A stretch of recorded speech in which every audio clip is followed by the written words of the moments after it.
बाब 4।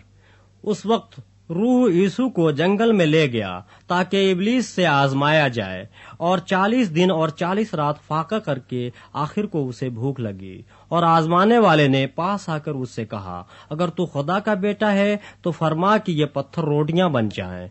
उसने जवाब में कहा, लिखा है कि आदमी सिर्फ रोटी ही से जीता न रहेगा, बल्कि हर बात से जो खुदा के मुंह से निकलती है। तब इबलीस उसे मुकद्दस शहर में ले गया और हैकल के कंगूरे पर खड़ा करके उससे कहा कि अगर तू खुदा का बेटा है तो अपने तई नीचे गिरा दे, क्योंकि लिखा है कि वो तेरी बाबत अपने फरिश्तों को हुक्म देगा और वो तुझे हाथों पर उठा लेंगे, ऐसा न हो कि तेरे पांव को पत्थर से ठेस लगे। यीशु ने उससे कहा, यह भी लिखा है कि खुदाबंद अपने खुदा की आजमाइश न कर। फिर इबलीस उसे एक बहुत ऊंचे पहाड़ पर ले गया और दुनिया की सब सल्तनतें और उनकी शान और शौकत उसे दिखाई और उससे कहा, अगर तू झुक कर मुझे सजदा करे तो ये सब कुछ तुझे दे दूंगा। यीशु ने उससे कहा, ऐ शैतान, दूर हो, क्योंकि लिखा है कि तू खुदाबंद अपने खुदा को सजदा कर और सिर्फ उसी की इबादत कर। तब इबलीस उसके पास से चला गया और देखो, फरिश्ते आकर उसकी खिदमत करने लगे।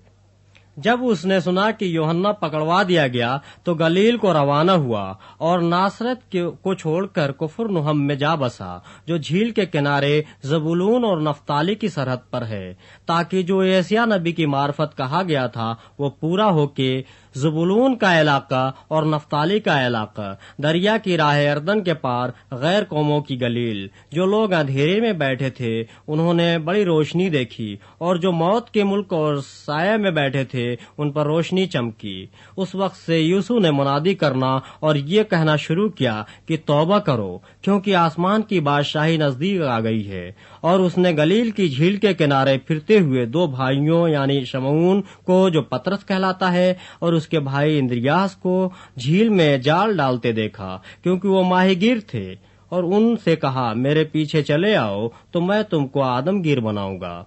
वो फौरन जाल छोड़कर उसके पीछे हो लिए, और वहां से आगे बढ़कर उसने और 2 भाइयों यानी जबदी के बेटे याकूब और उसके भाई यूहन्ना को देखा कि अपने बाप जब्दी के साथ कश्ती पर अपने जालों की मरम्मत कर रहे हैं, और उनको बुलाया। वो फौरन कश्ती और अपने बाप को छोड़कर उसके पीछे हो लिए।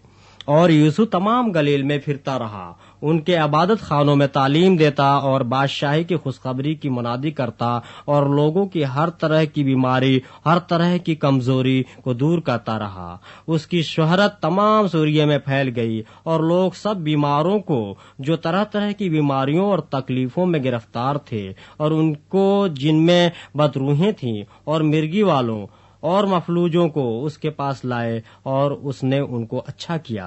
और गलील और कुपलुस और यरूशलेम, यहूदिया और यरदन के पार से बड़ी भीड़ उसके पीछे हो ली।